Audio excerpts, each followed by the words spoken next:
अस्सलाम वालेकुम dear students. आज का जो हमारा टॉपिक है वो है कॉलम्स लॉ।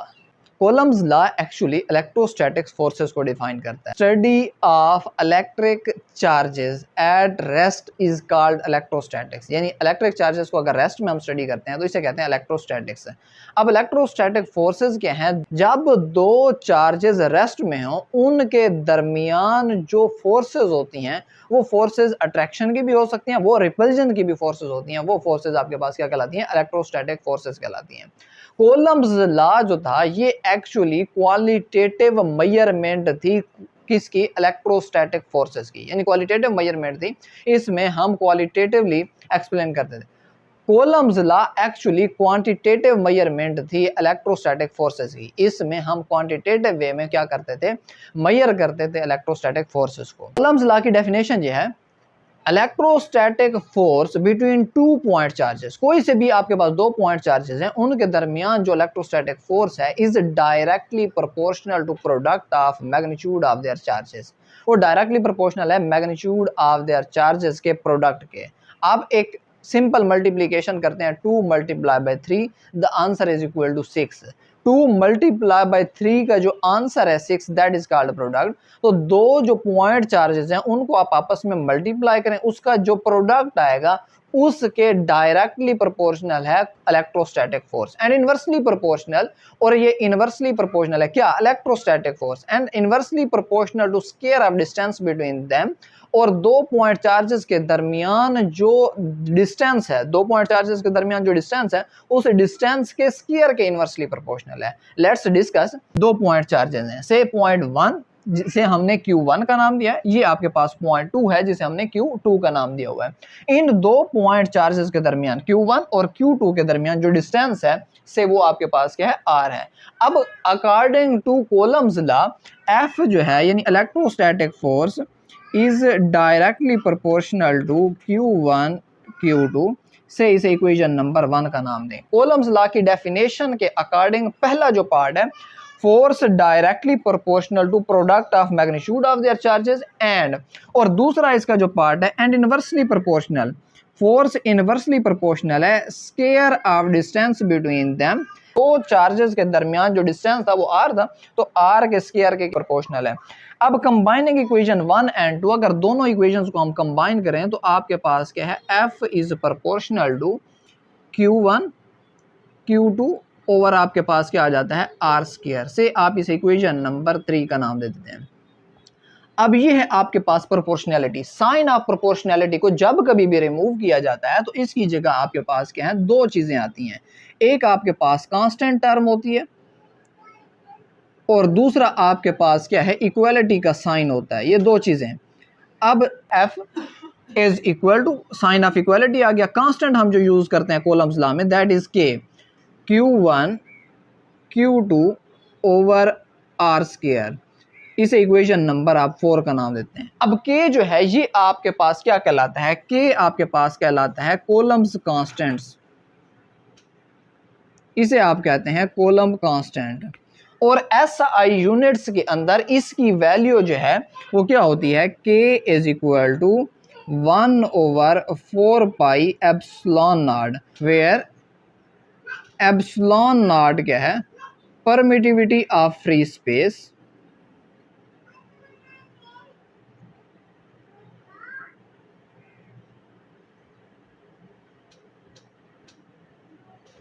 इट मीन्स के जो है डिपेंड करता है किस पर?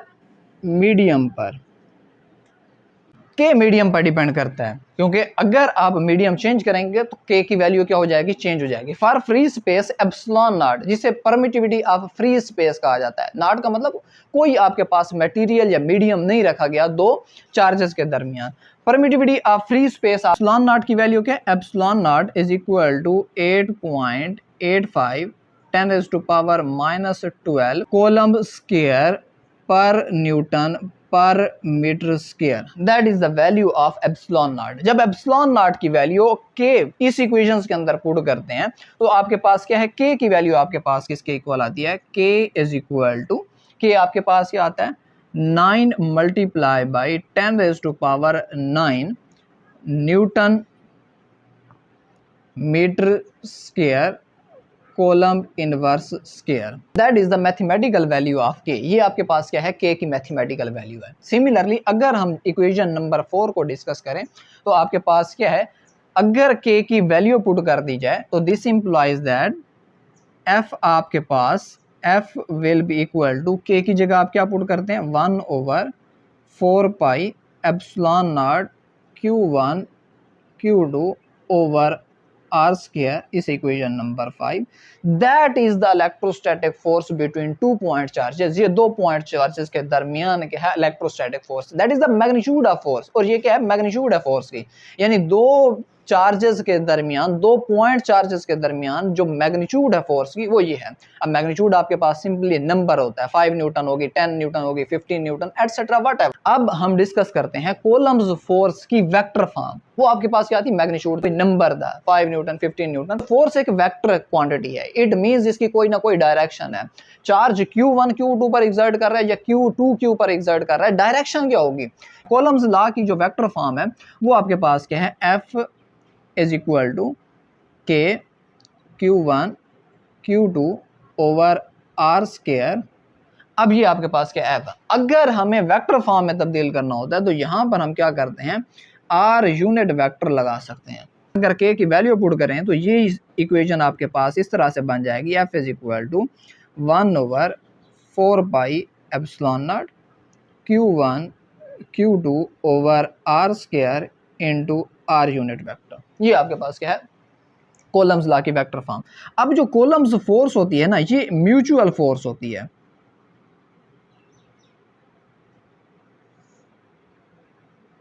Q1 ऑन Q2, हम फोर्स डिस्कस करते हैं कि जो Q1 एग्जर्ट करता है किस चीज पर, Q2 चार्ज पर, वो आपके पास क्या होगी। अब इसमें आपके पास देखें इक्वेशन आपके पास क्या थी, F that is equal to 1/4 pi epsilon naught Q1 Q2 over R square R unit vector, that is the vector form. अब इस वेक्टर फॉर्म में सिर्फ आपने एक चीज डिस्कस करनी है, कौन एग्जर्ट कर रहा है, 1 किस पर एग्जर्ट हो रही है, जिस पर एग्जर्ट हो रही है उसे पहले लिखें, 2 पर एग्जर्ट हो रही है 2 पहले लिख दिया, जो एग्जर्ट कर रहा है उसे बाद में लिख दें, ये 2 and 1। इसे आप इक्वेशन नंबर से 5 का नाम दे देते हैं। ये लेट्स सपोज आपके पास चार्ज है Q1 और ये आपके पास क्या है Q2, ये आपके पास दो चार्जेस हो गए, इसके दरमियान, इन दोनों के दरमियान जो डिस्टेंस है लेट्स सपोज ये आपके पास क्या है, R है। अब क्या कर रहा है, Q1 एग्जर्ट कर रहा है फोर्स Q2 पर, तो आपके पास फोर्स की डायरेक्शन क्या होगी, ये फोर्स की डायरेक्शन होगी, दैट इज F21। ओके, अब यहां पर ये जो R21 है, क्योंकि ये जो फोर्स है ये डिपेंड किस चीज पर कर रही है, इस वेक्टर पर डिपेंड कर रही है, R21 यूनिट वेक्टर पर। ये R21 यूनिट वेक्टर कहां पर होगा, ये आपके पास इस डायरेक्शन में होगा, that is R21 unit vector, ये यूनिट वेक्टर है। अब इसके अकॉर्डिंग आपके पास ये इक्वेशंस बन गई, यानी डायरेक्शन आपके पास क्या है, Q1 से Q2 की तरफ, क्योंकि Q1 एग्जर्ट कर रहा है किस पर, Q2 पर।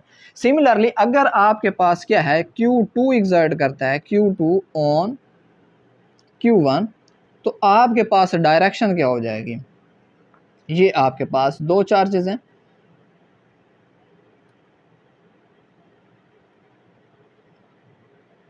ये क्या है Q1 है, ये आपके पास क्या है Q2, इन दोनों के दरमियान डिस्टेंस क्या है R।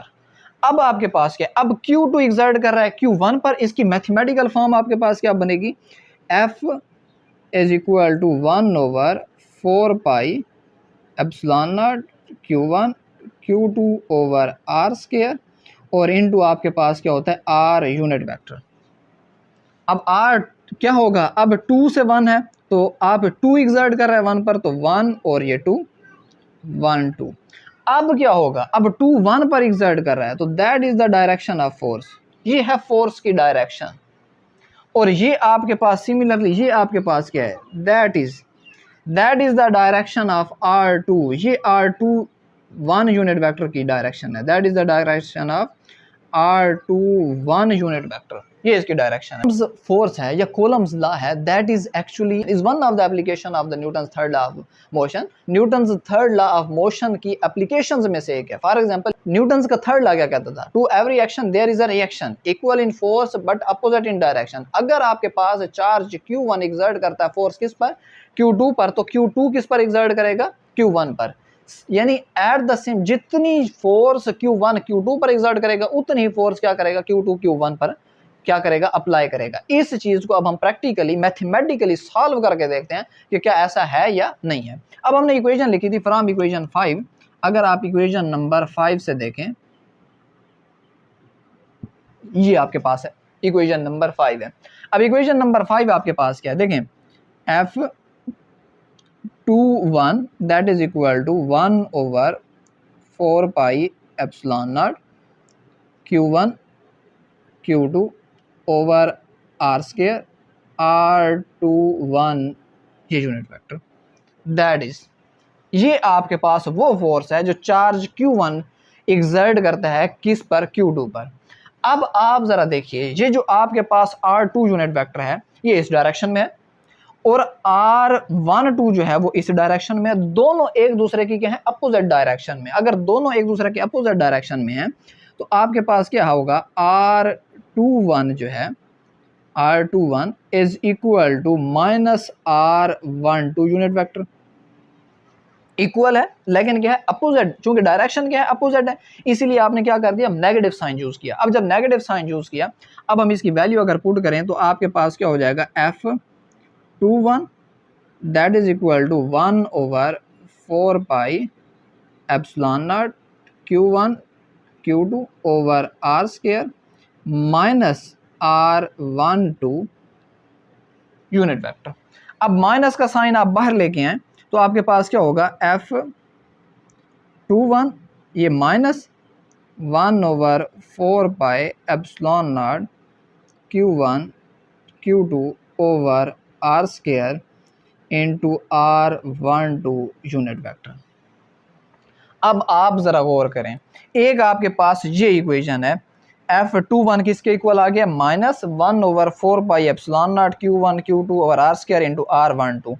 अब यहां पर देखें F12 की वैल्यू क्या है, 1/4 पाई एप्सिलॉन नॉट Q1, ये आपके पास क्या है Q2 R over R square into R12। अब ये इक्वेशन और ये इक्वेशन ऑलमोस्ट क्या है, सेम है। इट मीन तो F21 that is equal to ये माइनस का साइन आ गया और ये आपके पास क्या हो गया, F12 वेक्टर। दोनों एक दूसरे के इक्वल बट अपोजिट फोर्सेस हैं, यानी दोनों फोर्सेस इक्वल हैं लेकिन क्या है, अपोजिट हैं।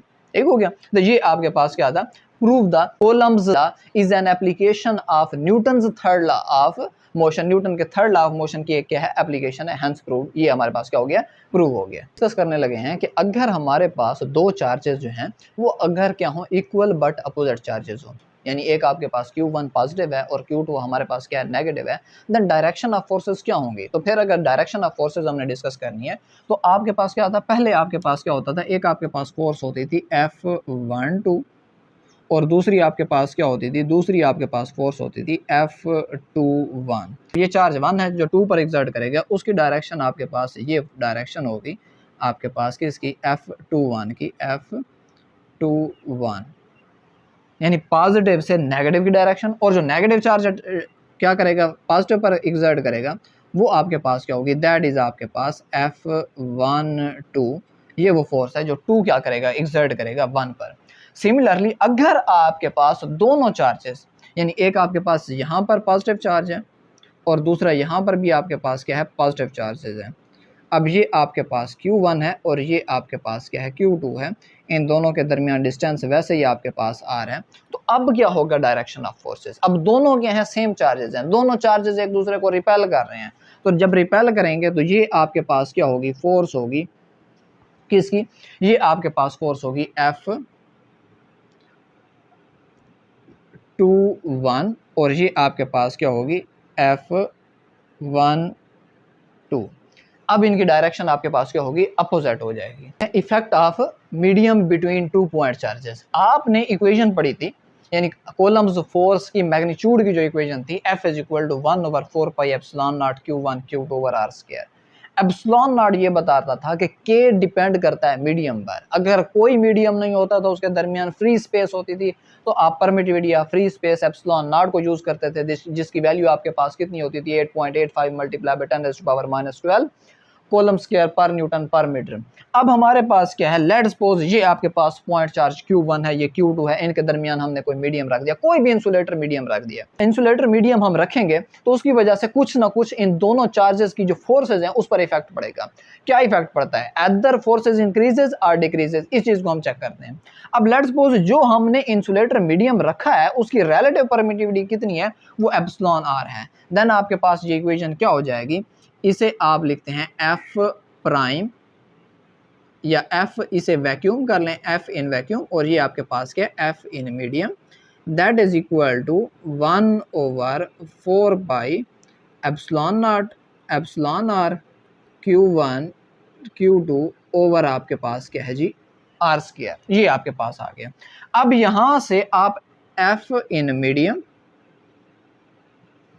That is equal to 1 over epsilon R आप एक साइड पर अलग कर लेते हैं और बाकी इक्वेशन को लिखते हैं 4 pi epsilon naught Q1 Q2 over R square. ये जो आपके पास पोर्शन है 1/4 pi epsilon naught Q1 Q2 over R square, it is just like same as force in vacuum that was equal to F in vacuum is equal to 1/4 pi epsilon naught Q1 into Q2 over R square। तो अब अगर ये same है then we can put F in vacuum in place of 1/4 pi epsilon naught Q1 Q2 over R square। equation become F in medium is equal to 1 over epsilon R यानी relative permittivity into आपके पास F in vacuum. अब आप क्या करें, आप ये करें कि एप्सिलॉन R को साइड पर लेके आएं, तो आपके पास एप्सिलॉन R यहाँ पर आ गया, और इसे अगर जाकर डिवाइड करेंगे F in vacuum divided by F in medium. अब पहले अगर इस इक्वेशंस को देखें, इसे मैं इक्वेशन नंबर 7 का नाम देता हूँ। इक्वेशन नंबर 7 को अगर देखें तो फोर्स इन मीडियम जो है वो क्या है, is less than force in vacuum as it is divided by force in vacuum is divided by epsilon R। Relative permittivity से इसे हम डिवाइड करें, इट मींस कि आपके पास फोर्स इन मीडियम कम होगी, लेस होगी as compare to force in vacuum. It means अब यहां से जब हम इसी इक्वेशन को देखते हैं, ये इक्वेशन हमें क्या बताती है कि जो रिलेटिव परमिटिविटी है that is equal to ratio of force in vacuum to force in medium. Force in vacuum to force in medium की जो रेशियो है वो किसके इक्वल होती है, रिलेटिव परमिटिविटी की। कीप इट इन माइंड कि always F in medium divided by F in vacuum, always F in vacuum over F in medium is always greater than 1। ये हमेशा क्या होगा, 1 से ग्रेटर होगा। अगर फोर्स इन वैक्यूम और फोर्स इन मीडियम यानी आपके पास F in vacuum divided by F in medium is always greater than 1, ये 1 से क्या होगा, ग्रेटर होगा। As relative permittivity of the medium is always greater than 1। Relative permittivity हमेशा क्या होती है, 1 से ग्रेटर होती है, तो इन दोनों की रेशियो भी क्या होगी, 1 से ग्रेटर होगी।